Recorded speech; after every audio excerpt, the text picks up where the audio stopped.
नमस्कार दोस्तों, कैसे हैं आप सब लोग। दोस्तों, मैं सोन सिंह अपने YouTube चैनल डियर मैथ्स 81 पर आप सभी लोगों का एक बार पुनः हार्दिक स्वागत करता हूं। दोस्तों, आज एक बार पुनः मैं आपके सामने बहुत ही शानदार सा टॉपिक लेकर आ गया हूं। टॉपिक का नाम है कम्यूटेशन ऑफ पेंशन, यानी कि पेंशन की बिक्री। दोस्तों, जो ओल्ड पेंशन स्कीम है यानी कि ओपीएस है, उसमें आपको रिटायरमेंट के बाद एक बहुत ही शानदार सुविधा सरकार देती है। सिर्फ ओपीएस में, ध्यान से सुन लेना दोस्तों, एनपीएस और यूपीएस में ये आपको सुविधा नहीं मिलेगी। यही कारण है कि जो सरकारी कर्मचारी हैं वो ओपीएस को पाने के लिए उतारू हैं, उसके लिए संघर्ष कर रहे हैं। दोस्तों, सिर्फ ओल्ड पेंशन स्कीम में ही आपको कम्यूटेशन ऑफ पेंशन यानी कि पेंशन की बिक्री की सुविधा मिलती है।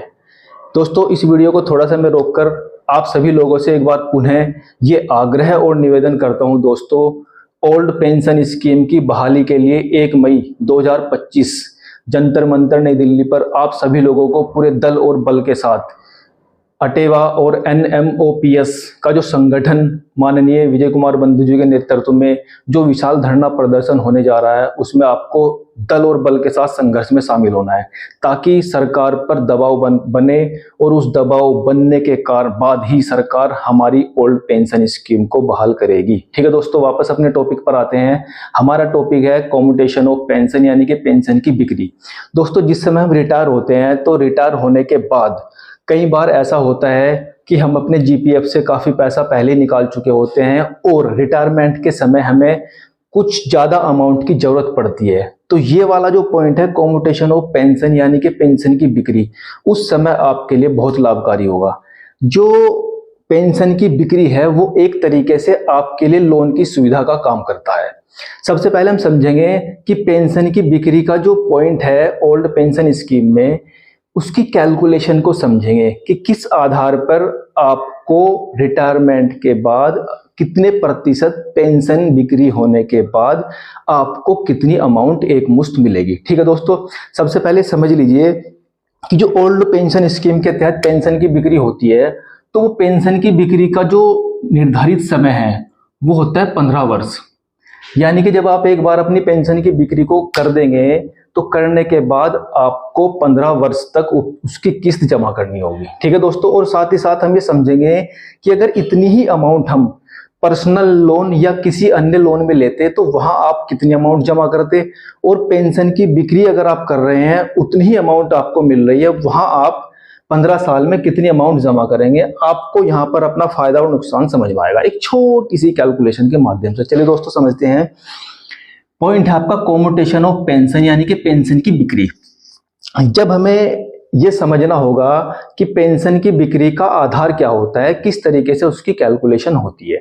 सबसे पहले दोस्तों, सीसीएस पेंशन रूल 1981 के तहत हम अपनी पेंशन का मैक्सिमम 40% हिस्सा ही बेच पाते हैं।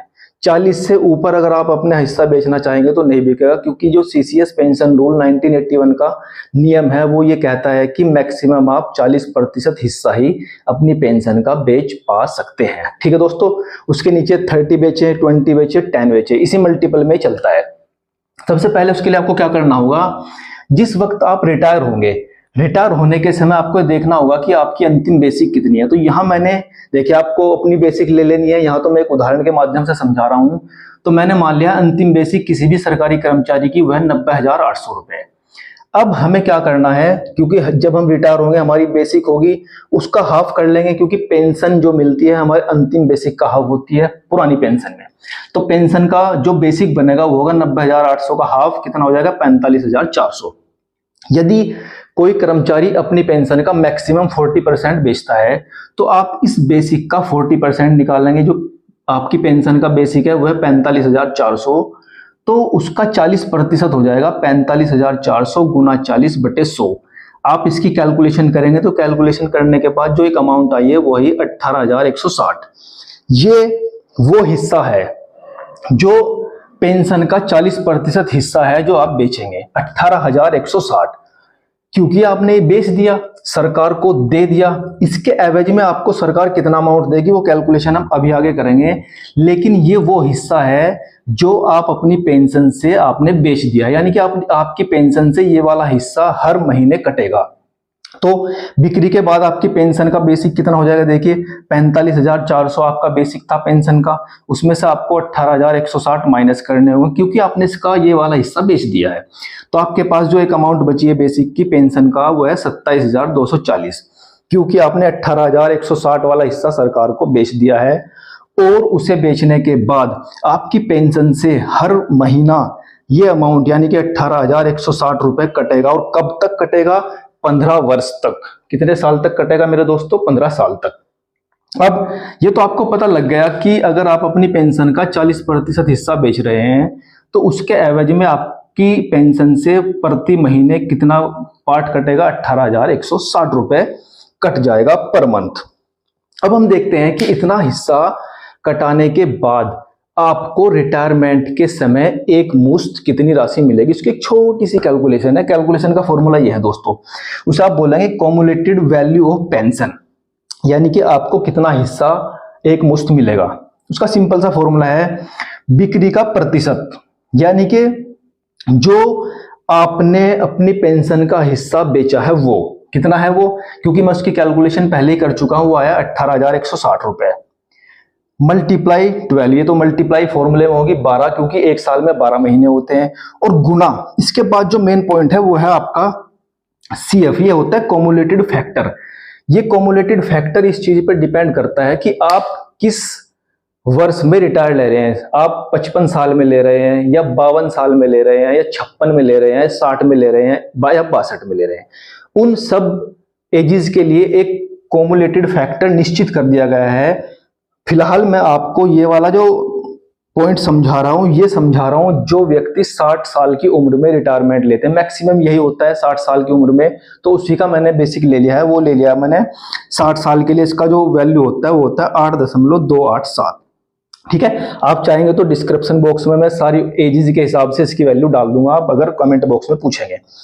तो आपकी जो पेंशन का बिक्री वाला हिस्सा है वो था कितना, 18,160 गुना 12, क्योंकि एक साल में 12 महीने होते हैं, और ये कॉम्युलेटेड फैक्टर की वैल्यू है 8.287। ये वैल्यू कब होगी, जब 60 साल में कोई कर्मचारी रिटायरमेंट लेगा।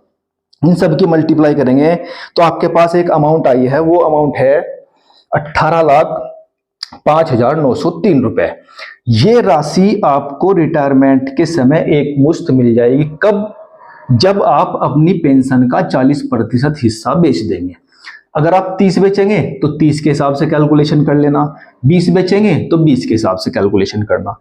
वो आप पे डिपेंड करेगा कि आप ओल्ड पेंशन स्कीम के तहत अपनी पेंशन का कितना हिस्सा बेचना चाहते हैं, वो यहां पर रखेंगे, सिंपल सी कैलकुलेशन हो जाएगी।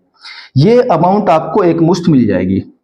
अब सवाल आएगा कि इस अमाउंट तो हम ले लेंगे, इस अमाउंट के एवज में 15 साल में हमारी पेंशन से सरकार के पास कितना पैसा जाएगा। सिंपल सी कैलकुलेशन, वो भी समझते हैं। चलिए, आपको मालूम हो गया हो कि पेंशन की बिक्री जब आप कर देंगे तो उसके लिए आपको 15 साल तक सरकार को 18,160 रुपए की किस्त जमा करनी होगी। पर मंथ करेंगे और 15 साल तक करेंगे। अब अगर आप 15 साल तक जमा करेंगे तो हम देखेंगे कि कितना अमाउंट हम सरकार के पास पहुंचा देंगे 15 साल में। 18,160 एक महीने में कटेगी, एक महीने, एक साल में 12 साल होंगे तो 12 महीने होंगे तो 12 से मल्टीप्लाई, और क्योंकि 15 साल तक जमा करेंगे तो मल्टीप्लाई 15। जब आप इन तीनों की आपस में मल्टीप्लाई करेंगे तो आपके पास जो अमाउंट आई है वो आई है 32,68,800 रुपए। तो आपको जो अमाउंट 18,05,903 यानी कि 18 लाख लगभग 6,000 रुपए मिले थे एक मुश्त रिटायरमेंट के समय, उसके एवज में 15 साल में आपको 32 लाख या लगभग 33 लाख रुपए जमा करने होंगे। सिंपल सी कैलकुलेशन थी, समझ में आ गई। लेकिन अब सवाल यह है कि इसकी तुलना हम दूसरे टाइप के लोन से अगर करें, मैंने सामने लिख दिया आपके वैल्यू। अगर कोई कर्मचारी इतनी ही अमाउंट लगभग 18 लाख रुपए पर्सनल लोन लेगा, वो भी लगभग 10.5 और 11% ब्याज की दर से, क्योंकि इससे नीचे तो मुश्किल है पर्सनल लोन में आपको ब्याज का रेट मिलना है ना। तो 10.5 से 11% के हिसाब से अगर आप 18 लाख रुपए 15 साल के लिए किसी भी बैंक से लेते हैं लोन, वो भी पर्सनल लोन 15 साल के लिए, तो आपको जो अमाउंट उस बैंक को चुकानी होगी उस अमाउंट की राशि है 37 लाख से लगभग 38 लाख के आसपास। अंतर साफ है। इसका एक कैलकुलेटर होता है, आप कैलकुलेटर में ये अमाउंट रखना, इतने साल के लिए रखना, और रखने के बाद जो आपको एक राशि प्राप्त होगी वो लगभग 37 लाख से 38 लाख के आसपास मिलेगी। तो सिंपल सा देखिए कितना फायदा हुआ आपको। यहाँ पर आपको जमा करने हो रहे हैं 33 लाख रुपए, और यहाँ पर लगभग आपको जमा करने हो रहे हैं 37 से 38 लाख, यानी कि लगभग 4 से 5 लाख रुपए का फायदा हो रहा है आपको इस मेथड में। अगर आप अपनी पेंशन का 40% हिस्सा सरकार को बेचते हैं, उसमें आपको जो एक मुश्त राशि मिलेगी, मिलने के बाद जो राशि आपको सरकार को 15 साल में चुकानी होगी, अगर उतनी ही राशि आप किसी दूसरे प्रकार के लोन में लेते हैं तो वहां से आपको फायदा ही फायदा है। कब? जब आप अपनी पेंशन का 40% हिस्सा या कितने भी प्रतिशत हिस्सा बेचेंगे। तो मेरे अपने व्यू से, मेरे अपने ओपिनियन से, ये जो पेंशन का हिस्सा बेचने का जो सिस्टम है सरकार का, वो भी ओल्ड पेंशन स्कीम में बहुत ही अच्छा और शानदार था। लेकिन क्योंकि सरकार ने ओपीएस को बंद कर दिया है, तो अब जो नए कर्मचारी हैं उन्हें तो सुविधा मिलेगी नहीं। तो इसलिए दोस्तों एक बार पुनः आप सभी लोगों से मेरा आग्रह है और निवेदन है कि अगर आप पुरानी पेंशन बहाली चाहते हैं तो 1 मई 2025 जगह है जंतर मंतर नई दिल्ली, आपको उस संघर्ष में शामिल होना है, ताकि अब हमारी आने वाली पीढ़ियां देखो, हम तो धीरे धीरे उस पेंशन में ढल ही रहे हैं, लेकिन जितना जल्दी हम संघर्ष करेंगे उतना ही जल्दी हमें रिजल्ट मिलेगा, और आने वाली पीढ़ियों का और हमारा जो भविष्य है वो सिक्योर हो जाएगा। ठीक है दोस्तों, इसी छोटी सी रिक्वेस्ट के साथ आप सभी लोगों से मैं विदा चाहता हूँ। नमस्कार, धन्यवाद, गुड बाय।